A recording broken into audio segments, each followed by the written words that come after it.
I petted my cat every single day for years. Every morning, every evening, same way, same spots. I thought she loved it. She would purr, she would stay close. I genuinely believed we had a deep bond. Then one day, someone showed me a video that stopped me completely, and I realized something that honestly made me feel terrible. My cat had been tolerating me, not enjoying me, tolerating me, for 4 years. And the most shocking part, almost every cat owner on the planet is making the exact same mistake right now, including you. Because what you think petting feels like to your cat, and what it actually feels like to your cat, are two completely different things. Your cat does not experience your touch as affection. They never have. What feels like love to you is something your cat's brain processes in a completely different way. And once you understand what is actually happening when you run your hand along your cat's back, you will never touch your cat the same way again. Stay with me, because at the end of this video I'm going to show you something that will completely change the way you connect with your cat. Something so simple, it takes less than 5 seconds. But it builds more trust than years of petting ever could. And once you see it, you will wonder why nobody ever told you this before. To understand what is really happening when you pet your cat, we have to step completely out of our world for a moment and into theirs. Humans communicate through words, through tone, through facial expressions and body language that we have spent our entire lives learning to read. Cats do not have any of that. Cats live in a world built entirely on scent and subtle physical signals. Their communication is not spoken. It is transferred quietly, chemically, and constantly in ways most humans never notice. In the wild, cats depend on something called social grooming. It is how they establish who belongs and who does not. They do not shake hands. They do not hug. They do not make eye contact and smile. They exchange scent. When cats groom each other, they are not just cleaning. They are creating a shared identity, an invisible signature that says you are safe. You are one of my. Here's where everything changes. When your hand moves through your cat's fur, your cat is not thinking this is affection. Their brain is reading it as participation in that same ancient system. To them, your hand is not a hand. It is more like a large unfamiliar grooming tool entering their personal space.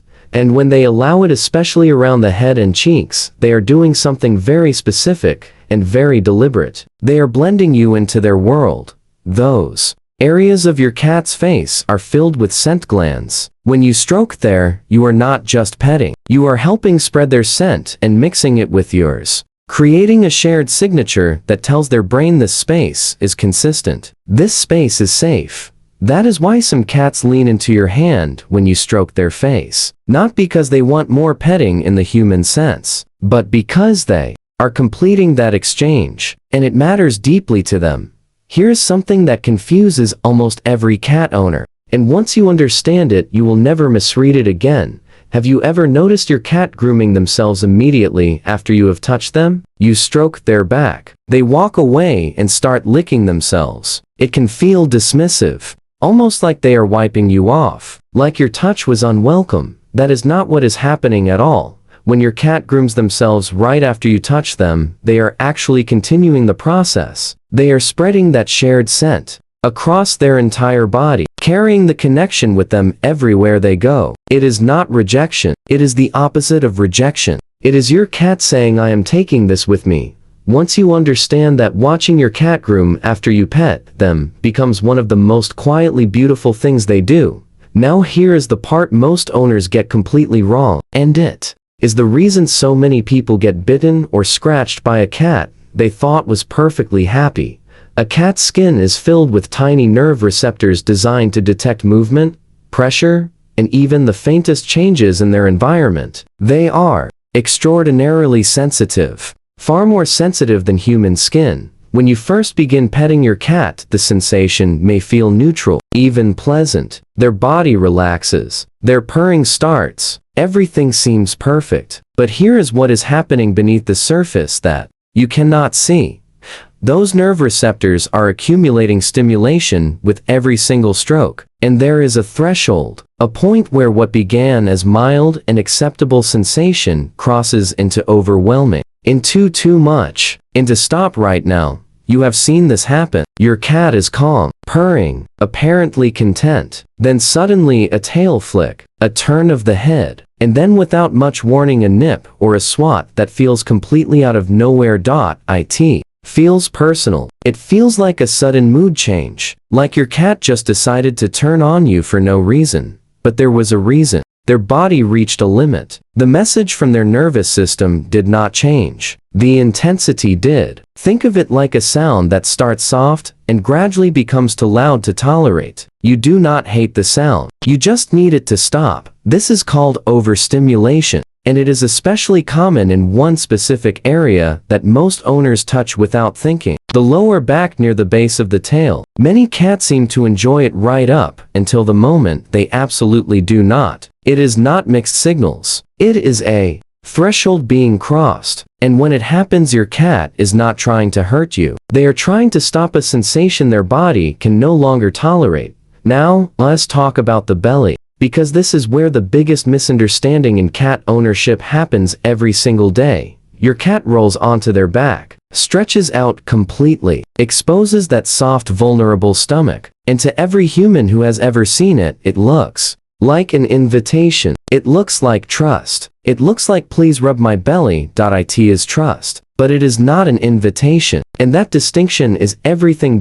In your cat's world, the belly is the most unprotected part of their body. It is where vital organs are exposed, where a single attack in the wild could be fatal. Showing the belly is not casual. It is a profound statement. It means I feel safe enough right now to let my guard down completely.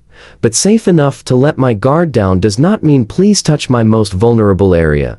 The moment a hand reaches toward that exposed belly, something shifts instantly. What was a relaxed open posture becomes defensive in a fraction of a second. Your cat grabs your hand. The back legs start kicking. Sometimes a bite follows. That kicking motion, the bunny kick, is not playful in origin. It is a natural defensive reflex, one of the most instinctive responses in a cat's entire behavioral system. Your cat is not being unpredictable. They are reacting exactly as their body was designed to react when something approaches their most vulnerable area uninvited.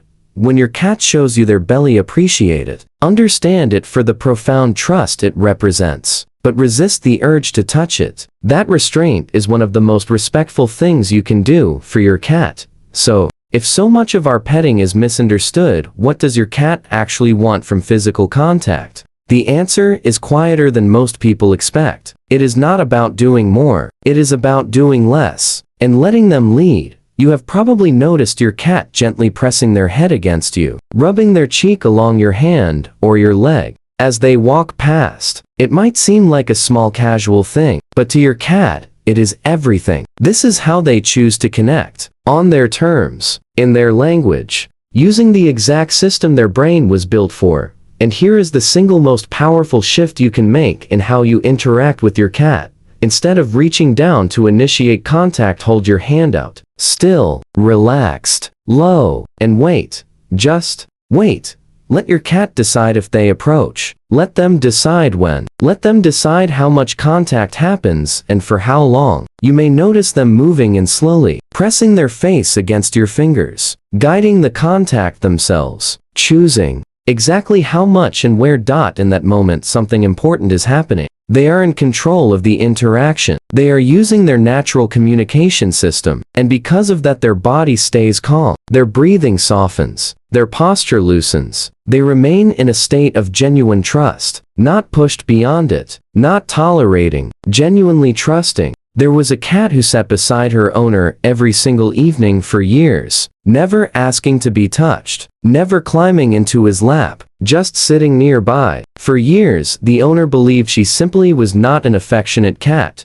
Until one evening, instead of reaching out to pet her, he just rested his hand on the cushion beside her, still, patient, without any expectation. After a few quiet moments, she leaned in slowly, pressed her cheek against his fingers, and stayed there. That became their routine. Every evening, no grabbing, no guessing, no petting that she merely tolerated, just a small chosen moment that she initiated every single day.